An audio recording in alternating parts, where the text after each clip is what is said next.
Vamos a hablar un poco de la vivienda y la ciudad, ¿no? Que es lo que quería poner como reflexión en esta conferencia a la que amablemente la gente de ASPAI me ha vuelto a invitar.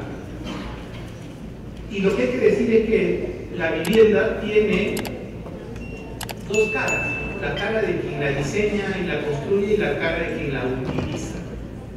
Y no debemos olvidarnos de eso, porque a veces lo que uno propone como diseñador o como constructor finalmente no funciona. Hay cosas que no se habían previsto, pues la gente las descubre en su propia vivienda. Este es un arquitecto muy conocido, René Pulgas, premio Pritzker, que tiene estos diseños muy vanguardistas, proyectos de vivienda, que dice justamente eso. Y eso es algo que todos nosotros que trabajamos en el sector inmobiliario tenemos que manejar con mucho cuidado, ¿no? Lo que nosotros proponemos finalmente se convierte en verdad en el momento en que la gente utiliza lo que nosotros le proponemos. Por eso hay que ser siempre muy proactivo, muy mente abierta para poder entender lo que ocurre muchas veces con las viviendas que se dan. El otro factor que creo que hay que considerar es que la vivienda le da carácter a la ciudad. ¿Por qué? Porque la mayor cantidad de unidades inmobiliarias en una ciudad es de la vivienda. Y podemos verlo, por ejemplo, ahí, ustedes podrán reconocer ahí el Central Park, ¿no?, de Manhattan. Alrededor de este gran área pública tenemos pues proyectos de vivienda, inclusive de diferentes niveles socioeconómicos, conforme vayamos viendo hacia el norte, ¿no? Manhattan. Y eso ocurre no solo ahí. ¿Alguien puede decirme qué es esto? ¿Qué ciudad? Nueva York. Es el Parque Castilla, donde ocurre exactamente lo mismo. Y ese es el segundo gran, además la foto es espectacular.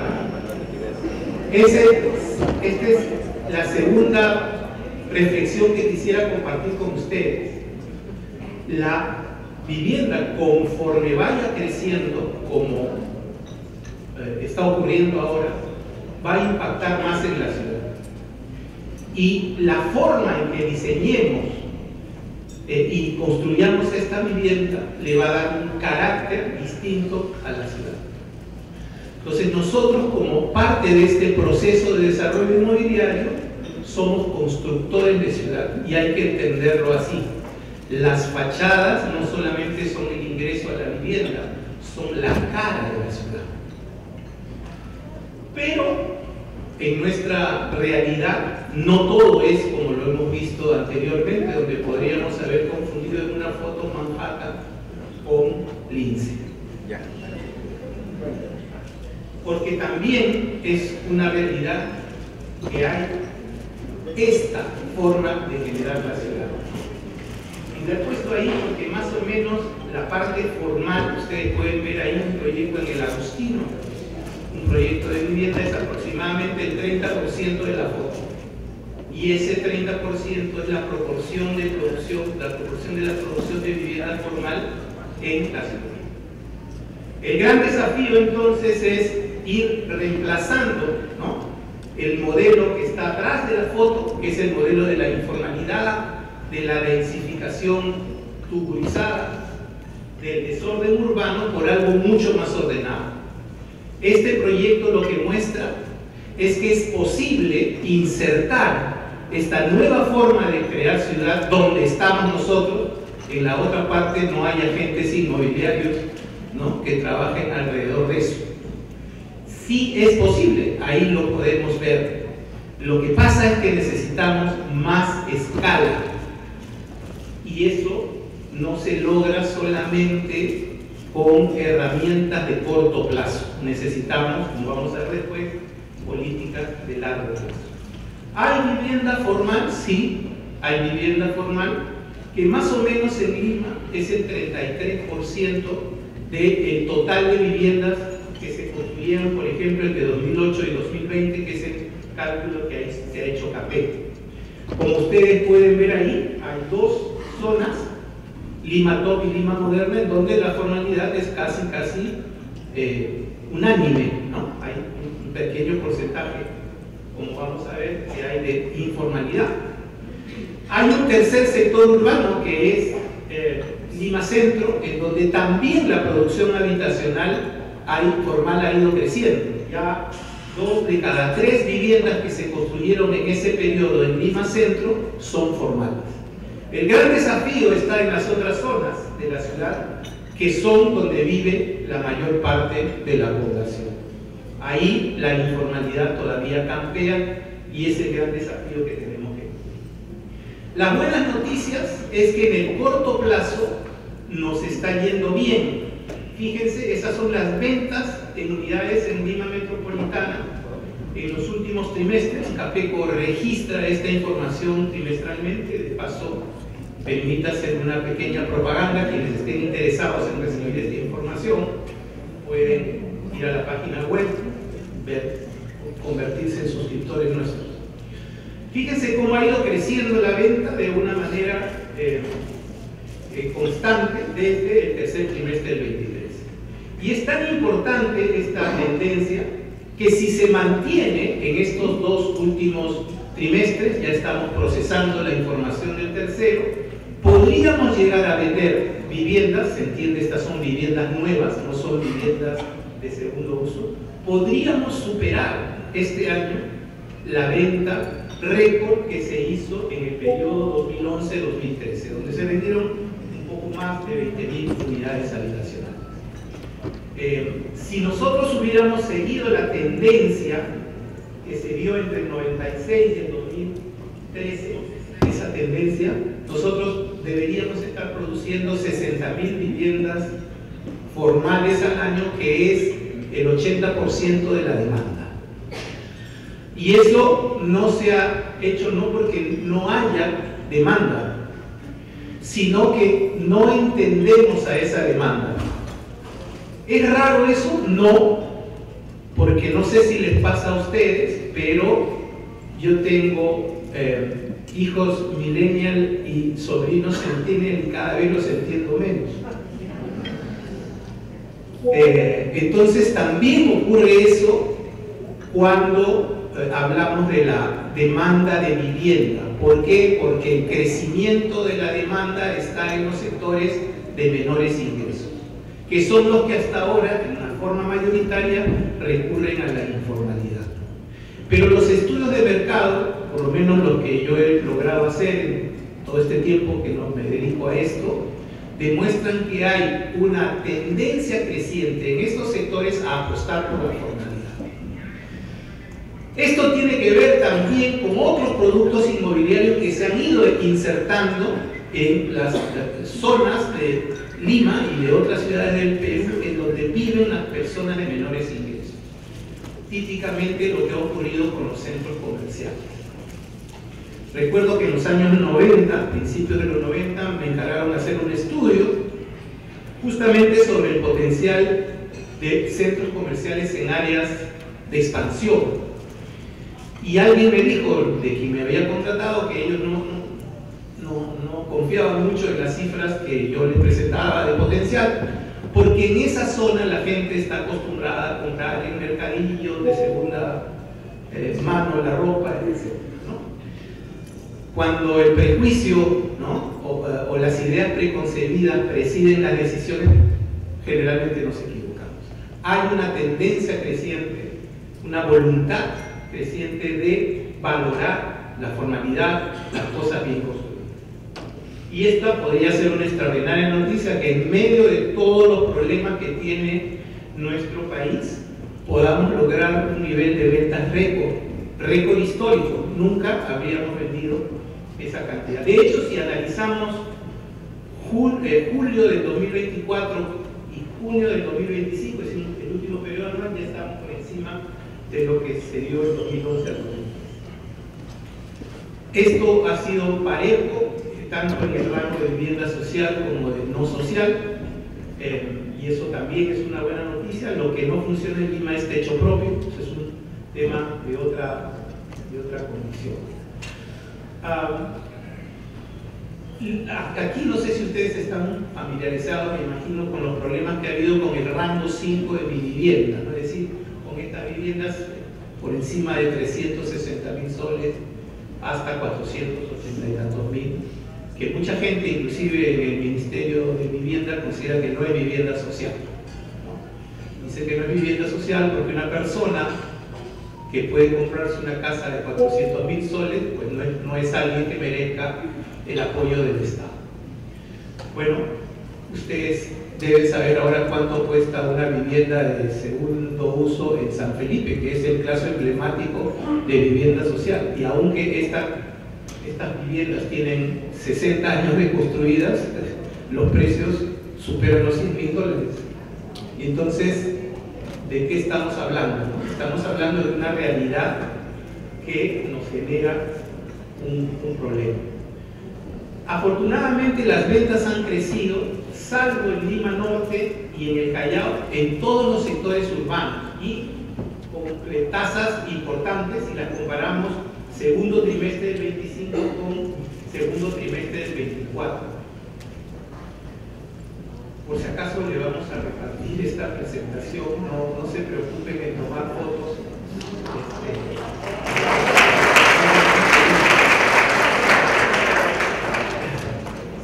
Un tema importante que nos atañe son las viviendas pequeñas. ¿Por qué se construyen viviendas pequeñas? Y hay una imputación que se hace al sector inmobiliario, ¿no? Se está tuburizando, dice, ¿no?, la ciudad. Bueno, la ciudad está tuburizada, y está tuburizada por la informalidad. Lo cierto es que hay todavía una poca oferta de menos de 30 metros cuadrados, los llamados estudios, que cuando uno va a cualquier ciudad grande encuentra ese tipo de edificación, y atienden a una condición demográfica. Y yo como abuelo lo vivo casi de manera cotidiana. A mí me costó mucho ser abuelo. Hubo que convencer mucho a mi hijo y a mi nuera. Y mi otro hijo todavía no lo logro convencer y ya llegó a los 40 años. Tiene un departamento, vive en el siglo, 47 metros cuadrados, está feliz, vive solo. Me acaban de decir que ha conseguido una nueva enamorada, entonces hay una cierta expectativa. Pero lo cierto, y esto ya no es una tendencia, es una realidad, es que la gente joven se puede independizar más fácil que antes. Mi hijo mayor se independizó a los 26 años, yo a los 26 ya lo tenía él como hijo y como presidente de Alan García I.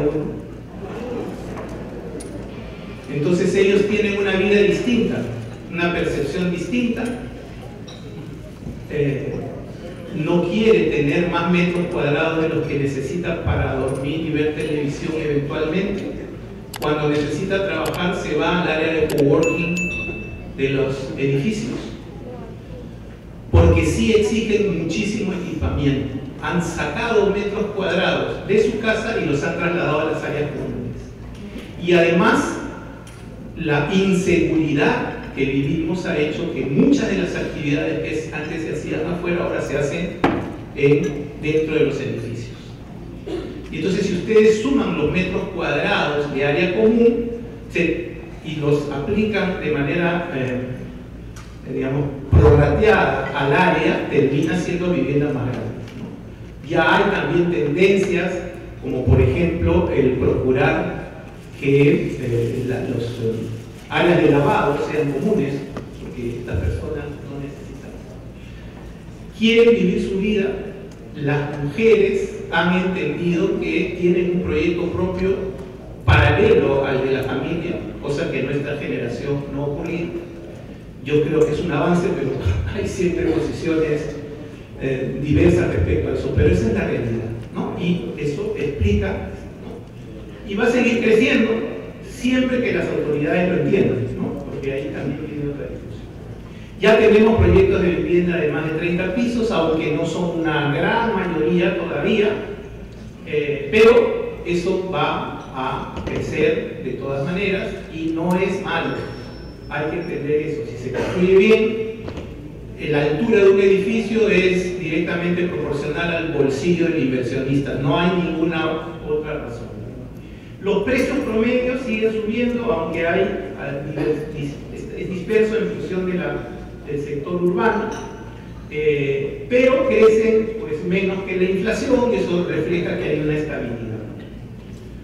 Y esta estabilidad se refleja en este cuadro en donde la oferta y la venta están en el rango de equilibrio.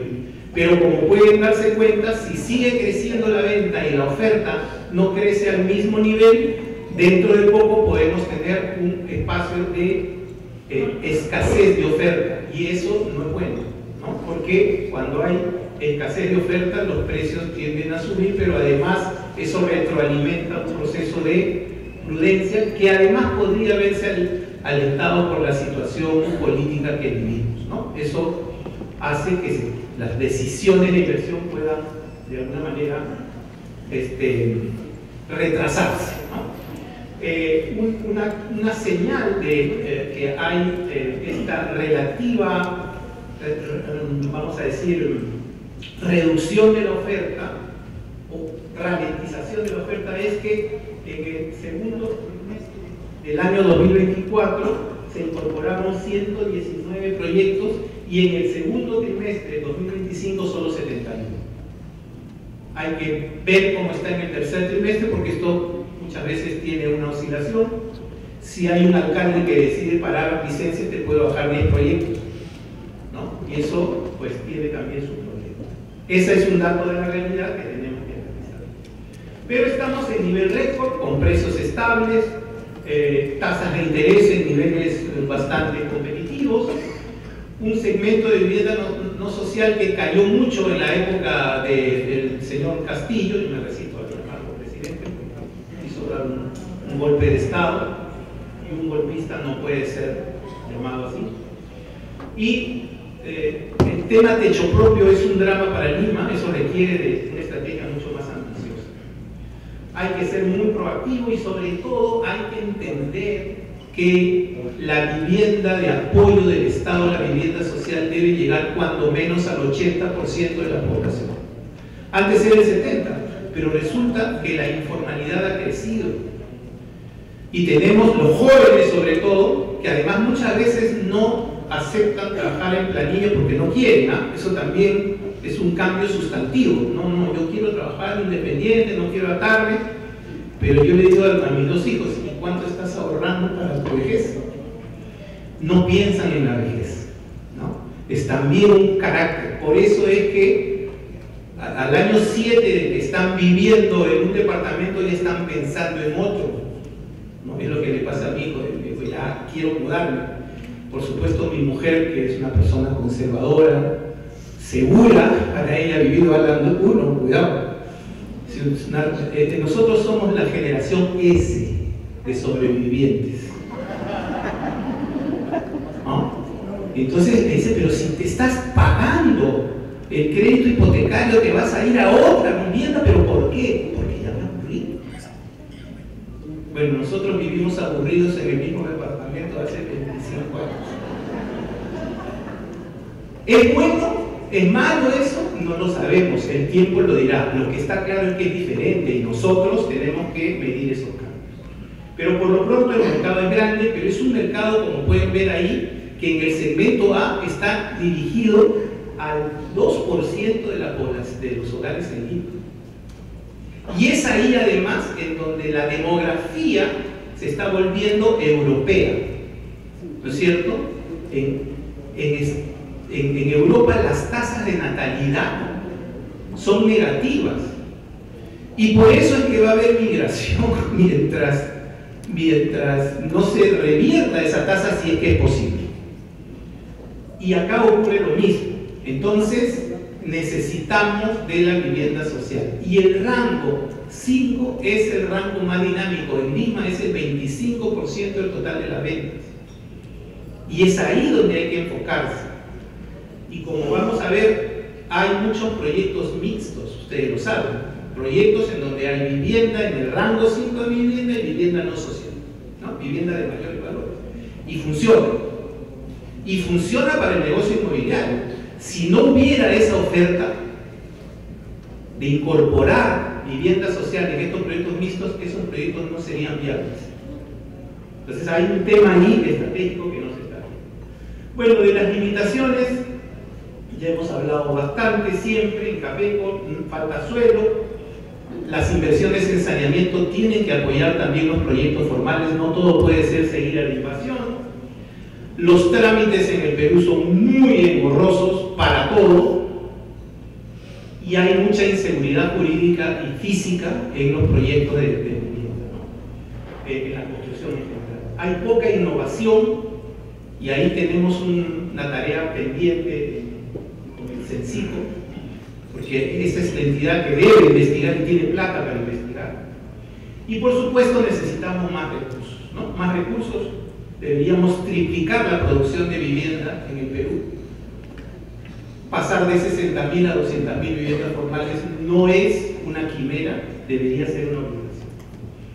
¿Qué hace falta? Bueno, hay que modificar leyes justamente para gestionar suelo, para que haya agua. Miren estos proyectos que hay en Colombia, grandes intervenciones, escala, ¿no? Lo que yo les estaba diciendo, que parten de una macrohabilitación urbana y luego paulatinamente con proyectos de vivienda, ¿no? El Ministerio de Vivienda tiene que fortalecer su rol, no puede ser simplemente alguien que dicte normas, sino tiene que verificar que se cumplan, y si las municipalidades no la cumplen, pues bueno, hay que hacer las medidas que corresponden, ¿no? En ese caso se pueden dar medidas punitivas, pero también de incentivo. El Ministerio de Vivienda invierte mucho dinero en los distritos, inclusive en los distritos más ricos. No sé si ustedes saben, el Parque Bicentenario de Miraflores fue financiado parcialmente por recursos del Ministerio de Vivienda, del programa de mejoramiento de barrios. No sé si aplicaba para Miraflores, ¿no? Y lo mismo ocurre con el famoso Puente de la Paz, fue financiado también parcialmente por recursos del Ministerio, en este caso de Turismo. Un distrito cuya municipalidad se negaba a dar licencias y cuando las dio, las quitó. No suena bien. Tiene que haber un compromiso, un alineamiento entre los objetivos municipales y los objetivos del gobierno nacional. Las EPS, o por supuesto las empresas prestadoras de servicios, tienen que cambiarse. Tenemos que procurar ya la digitalización de los sistemas de licencias de construcción. No es posible que sigamos como en el siglo XIX cosiendo expedientes. Costa Rica nos da un ejemplo hace 12 años que tiene todo digitalizado. En fin, hay varias propuestas acá que se explican por sí solas. Y un dato importante, creo yo, es cómo la ciudad se mueve, ¿no? La Victoria es ahora el 10º distrito donde más se vende, está en el top 10. ¿Por qué? Bueno, porque hay una decisión de la municipalidad de promover proyectos en la zona de Santa Catarina. Además son edificios muy altos y por lo tanto va a haber muchos departamentos ahí. Pero eso también ocurre porque sus vecinos, San Isidro, San Borja, no quieren muchos proyectos. Entonces le está pasando a la Victoria lo mismo que le pasó a Lince, ¿no? No sé cómo llamarán a la Victoria, pero a Lince ahora lo conocen por Isidro, ¿no? Y esto es algo que sí es importante. Necesitamos escala de intervención. El año 2000, en los 2000 yo estuve en el gobierno durante 5 años, logramos cambiarle la zonificación a la zona industrial de Lima. 1000 hectáreas, poniendo de acuerdo al alcalde del Callao con el alcalde de Lima, que no eran precisamente amigos, pero entendieron que eso podía crecer y ahí se podían construir 116.000 viviendas. Ahí faltó un plan específico que nunca se quiso hacer, pero aún por eso, a pesar de eso, hay más de 20.000 viviendas que se ofrecen en esa zona, que en ese momento eran un páramo urbano, porque la mayor parte de los terrenos industriales estaban totalmente abandonados y muchos prendados a los bancos por deudas. Ese fue un proceso de recuperación de la ciudad por el sector inmobiliario. Así que nos tienen que agradecer a los inmobiliarios que eso se haya producido. No somos depredadores de ciudad, somos creadores de ciudad. Si nos dan la oportunidad, podemos transformar la ciudad. Eso mismo ocurrió en Caraballo, eso fue en el año 2004. Se aprobó un cambio de zonificación en Caraballo, 700 hectáreas, en fin. Y pues 20 años después, o 10 años después, ya había 10.000 unidades de producción. Y pudo seguir produciéndose vivienda social ahí de mi vivienda. ¿Qué falló? El agua. No había agua para poder desarrollar y ese proceso se paró. Pero 700, 800 hectáreas más para el desarrollo inmobiliario. También se hizo una transformación en Magdalena, que era un distrito abandonado, un distrito en donde no había inversión en ese momento. El alcalde de ese momento fue a buscar al Ministerio de Vivienda y le planteamos un plan de zonificación en base a ejes, ¿no? Las avenidas más importantes de este distrito. La avenida Sucre, la avenida Brasil, la avenida Juan de Aliaga, la avenida Javier Prat. Alrededor de eso se generó esta oferta.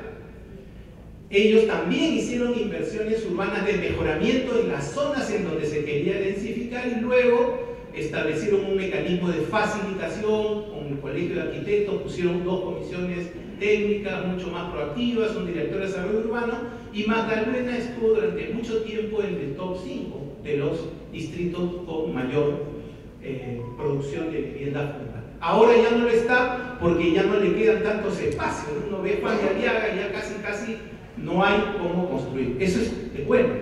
Ahora, siempre nos critican, ¿pudo ser mejor? Sí, quizás. Quizás si trabajábamos en manzanas y no lote por lote hubiera salido mejor. Pero eso depende de los inmobiliarios. No, depende de que las autoridades lo hagan. Pero no fue solo el caso de Magdalena. Dicho sea de paso, ese alcalde fue reelegido 5 veces y ahora sigue siendo alcalde.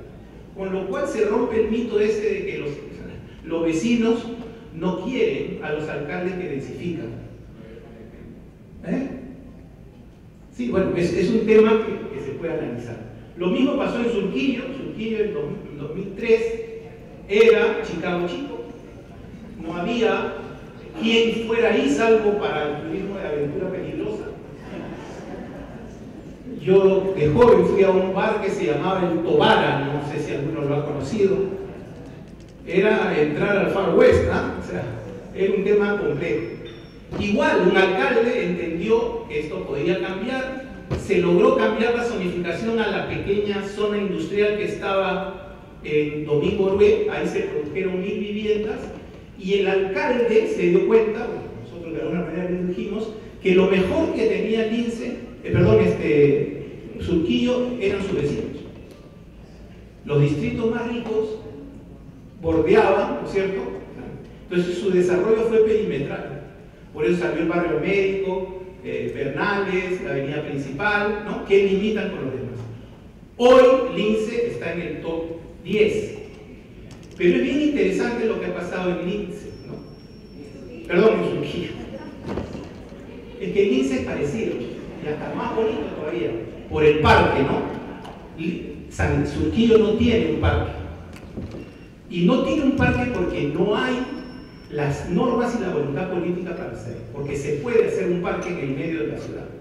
Hay instrumentos para eso, que se llama compartir los beneficios y cargas entre todos los que desarrollan la ciudad. No es difícil hacerlo, hay que tener voluntad.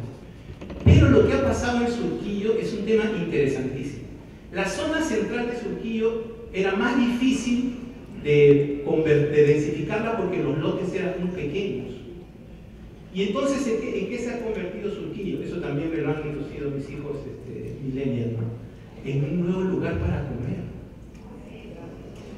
Se ha convertido en un point, como dicen ahora, ¿no? Para ir a comer, y hay lo que llaman ahora barras cevicheras, cosa que para mí es terrible porque te sientas en un taburete que no te permite comer, pero eso es lo que funciona. se ha convertido, gracias al desarrollo inmobiliario, en una zona totalmente distinta. Y nadie nos lo ha agradecido, ¿eh? Bueno, entonces nosotros mismos tenemos que felicitarnos de haber logrado ese milagro de transformar una ciudad deteriorada en una ciudad que camina. Ya estoy concluido. Dice. Bueno, vamos a avanzar. Lo mismo ha pasado en Lince, pero ellos tienen el Parque Castilla que mejora, en Breña, y miren lo que ha pasado. Acá yo me he equivocado. Bueno, seguramente está después. Aquí hay otro tema importante. Entre el 81 y el 2017, es decir, en los periodos de los 4 últimos censos, la población en Barranco, La Molina, Miraflores y San Isidro decreció.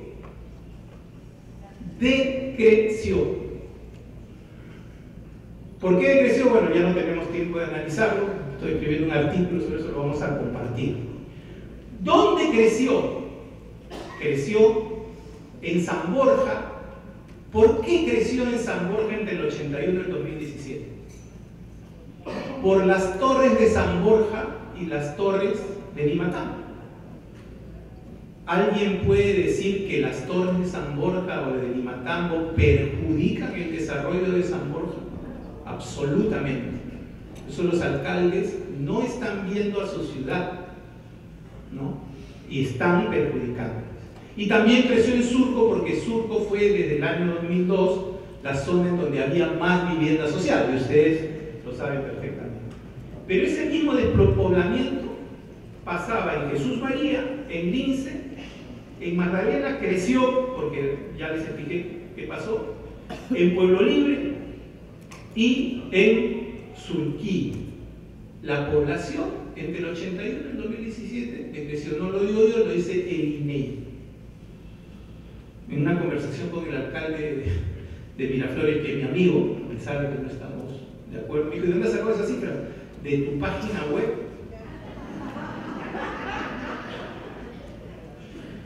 Y lo concreto es que la ciudad, y claro, ¿dónde creció más? En San Miguel. ¿Por qué? Porque alguien tomó la decisión de transformar la Feria del Hogar en un proyecto muy denso, y luego el cambio de la avenida La Paz, que también era una especie de Chicago pequeñito, y ahora se está transformando, y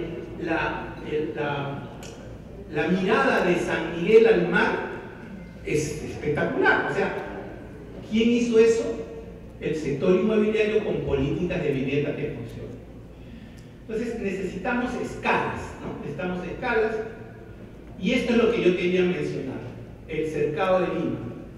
La zona donde hay más densidad de proyectos es la zona de Santa Beatriz, ustedes lo saben, y es además la zona en donde hay los edificios más altos, hasta que la Victoria seguramente le quite ese trono. ¿Es bueno que se cambie eso? Por supuesto que sí, es aprovechar la ciudad que ya existe. Hay unos amigos arquitectos que me dicen: pero se ha perdido una parte de la arquitectura. Efectivamente, ¿no? Una arquitectura muy bonita, muy bien. Si queremos preservar la arquitectura, alguien lo tiene que pagar. No puede ser el propietario, ¿no? La ciudad tendría que indemnizar, ¿no? Subsidiar a las personas que son propietarias para poder mantener eso en baja densidad, ¿no? ¿Por qué, no sé, en Coral Gables hay baja densidad? Porque el impuesto municipal es altísimo. Entonces, ese tema creo que muestra el impacto positivo del sector inmobiliario, que podría crecer porque tenemos zonas impresionantes para poder crecer. ¿Qué vamos a hacer con la línea 2 del metro, que dentro de 3 años comienza a operar?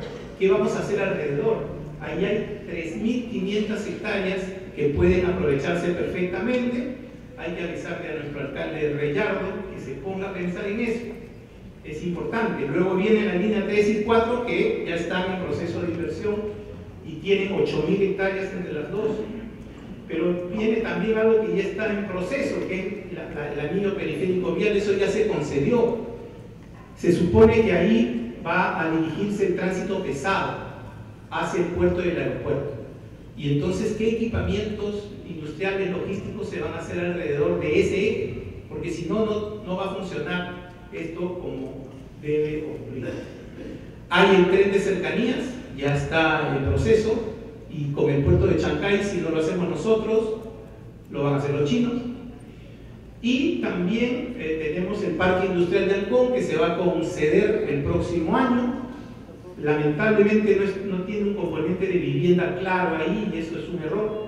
Las ciudades industriales necesitan viviendas.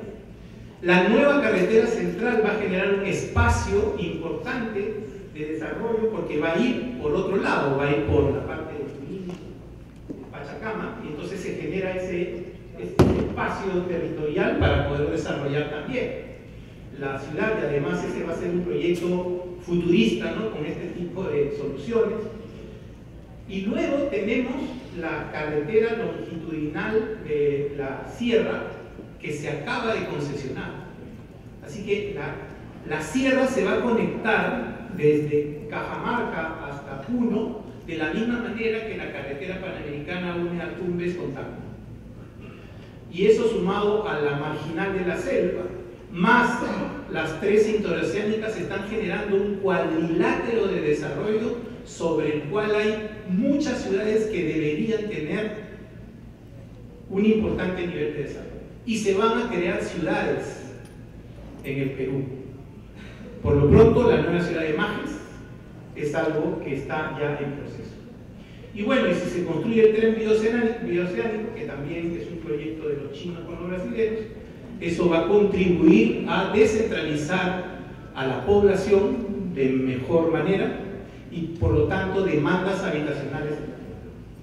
Para terminar, el mercado inmobiliario residencial tiene un inmenso potencial por demanda, por demografía y también porque hay nuevos segmentos que van demandando. Necesitamos escalar la oferta. Esos proyectos que están ahí deben ser los que impulsen este desarrollo. Para que el mercado de vivienda crezca, tiene que crecer la vivienda social y tenemos que aprender a entender a ese cliente todos. La vivienda debe tener igual prioridad que la educación, la salud y la protección social en las políticas gubernamentales. No podemos tener a la vivienda como una especie de cenicienta de las políticas públicas. Necesitamos gestionar bien el suelo para que no lo invadan, sobre todo los suelos del Estado. Planificación urbana. Todas estas zonas de estos proyectos, digamos, de infraestructura, hay que planificarlo para saber qué se va a hacer ahí. Son miles de hectáreas que se pueden habilitar en el centro de las ciudades para poder desarrollar mercado inmobiliario. Y esto va a tener impacto además en la competitividad. Toda esta infraestructura nos va a ayudar a ser más competitivos, a producir mejor, a promover inversiones y por lo tanto va a haber más empleo con mejores remuneraciones que serán nuestros futuros clientes. Es un círculo virtuoso que lo único que necesita es prioridad política. Todo lo demás ya está armado, ya lo tenemos. Ustedes saben vender, nosotros sabemos construir, los bancos pueden entender a los clientes bajo determinadas condiciones. Necesitamos alcaldes proactivos y ministerios que entiendan que apostar por la formalidad es apostar por el futuro del país. Transformar el sueño de la casa propia en una realidad es una manera también de generar ciudadanía y está demostrado que ahí donde hay gente propietaria feliz hay menos conflictos, hay menos violencia, hay menos espacio para que los delincuentes y también los extremistas puedan hacer calar su mensaje disruptivo, subversivo en algunos casos. ¿Y cuáles son los desafíos? Internamente, la oposición, ¿no? Lo que se llama el nimbismo, ¿no? Está bien que crezca la ciudad, pero no en mi barrio. En mi barrio me lo dejas igualito, ¿no? Esa es una tendencia muy grande, ¿no? Yo la última vez que alguien me dijo eso, le dije, oye, ¿tú tienes hijos? Sí, claro, soy una persona de mi edad. Ya, le dije, bueno, si tú quieres que haya baja densidad, no vas a perjudicar. ¿Pero por qué? El día que tú no estés como yo, mi casa, mi departamento y el tuyo, no lo van a poder dividir entre dos, en mi caso entre cuatro contigo. ¿Y qué va a pasar? Lo van a vender. Si tú tienes una casa, lo mejor que le puede pasar es que tenga buena densidad potencial. Si no se puede construir nada, te lo van a comprar como casa. Entonces se puso a pensar, entonces no pienses en ti, piensa en tu propia gente. Y eso es algo que hay que cambiar. Y el otro, naturalmente, es la informalidad, ¿no? La informalidad es fea, digamos, es cara, pero lo más terrible es que puede matar. Y no hay ningún valor mayor que la vida de una persona. Solamente por eso deberíamos luchar contra la informalidad. Y nosotros, que trabajamos en el otro lado de la orilla, somos, digamos, la punta de lanza de esta lucha que tenemos que hacer contra la informalidad, contra la mala construcción y contra la ciudad que no funciona. Es un mensaje de esperanza, creo, en estos momentos un poco difíciles que tenemos, pero ya hemos vivido en el Perú otros momentos difíciles. Es cierto que en el Perú lo único cierto es la incertidumbre, pero también es verdad que Dios es peruano y ahora tenemos a su vicario Chiclayán. De algo nos servirá. Muchas gracias.